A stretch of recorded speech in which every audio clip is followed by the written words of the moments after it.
Okay, so episode 3 of Hawkeye came out, and I finally took my own advice. I got a good night's rest, and I watched it in the morning, which ended up working out a lot in my favor because this episode was so good.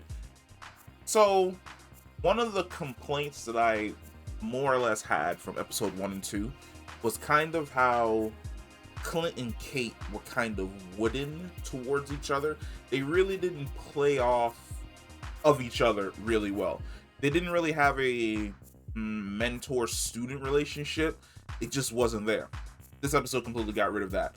Like, their whole buddy cop adventure, just riding through the entire city, firing bows everywhere. And I love the fact that Hawkeye has like all his trick bows with him at all times.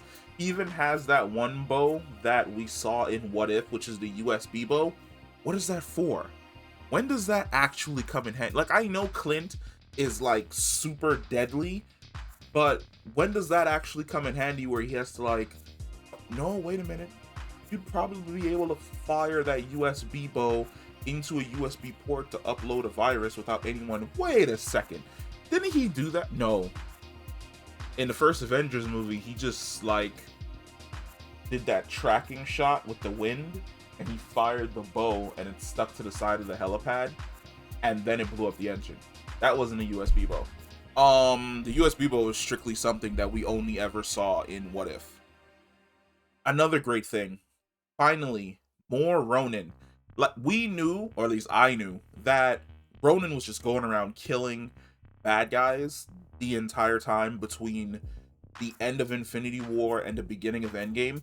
But it's really nice to see how criminal organizations reacted to him, because to most criminal organizations, he was absolutely the fucking boogeyman, where half the world's population was gone, and here's this guy who just comes out of nowhere, and he's just annihilating all of these criminal organizations.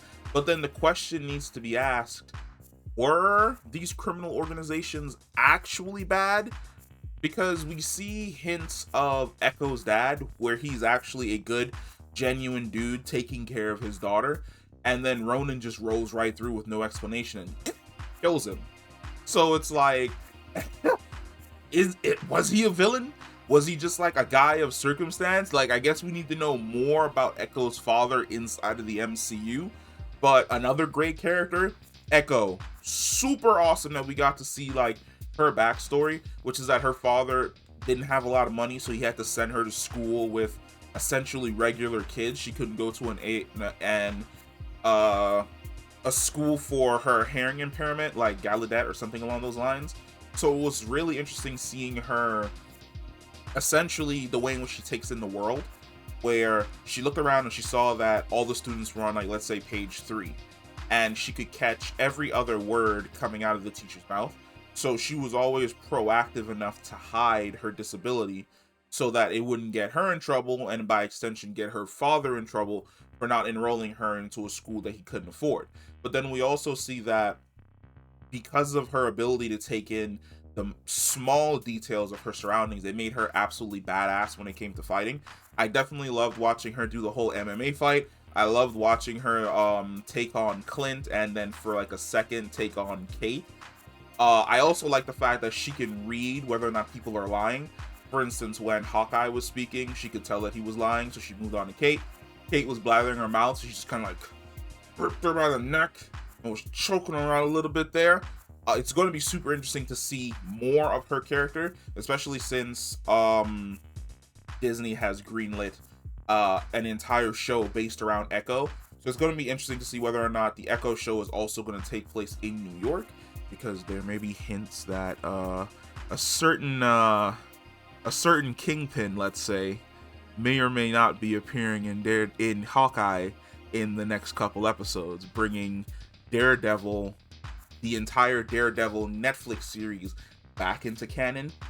Please, Disney, Marvel, somebody, please make Daredevil and Punisher canon again. I really don't care about the other two shows. For me, it's essentially whatever. But please, Daredevil, Punisher, make those two canons again, because I'd love to see Charlie Cox and John Bernthal back in both of those roles. The ending is also super interesting because I really want to learn more about the fiance, because he's sketch. I mean, he's been sketch since the beginning of this. Also, doesn't he look like the guy from Mr. Deeds?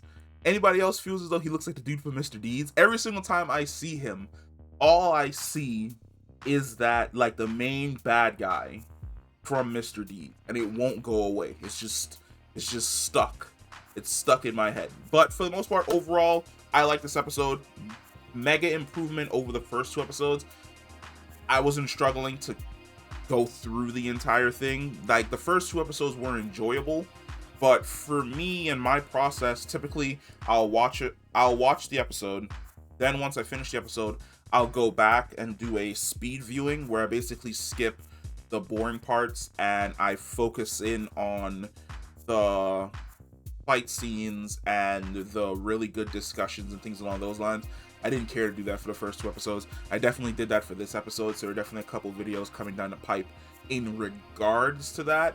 Video definitely talking about Echo and Hawkeye's relationship, or should I say Echo and Ronin's relationship, and then another video around who may be hinted at that's coming back into the MCU. But that is the end of the video. Hawkeye episode 3, it's out, it's dope. If you didn't like the first two episodes, you're definitely going to like this episode, and I will catch you in another one.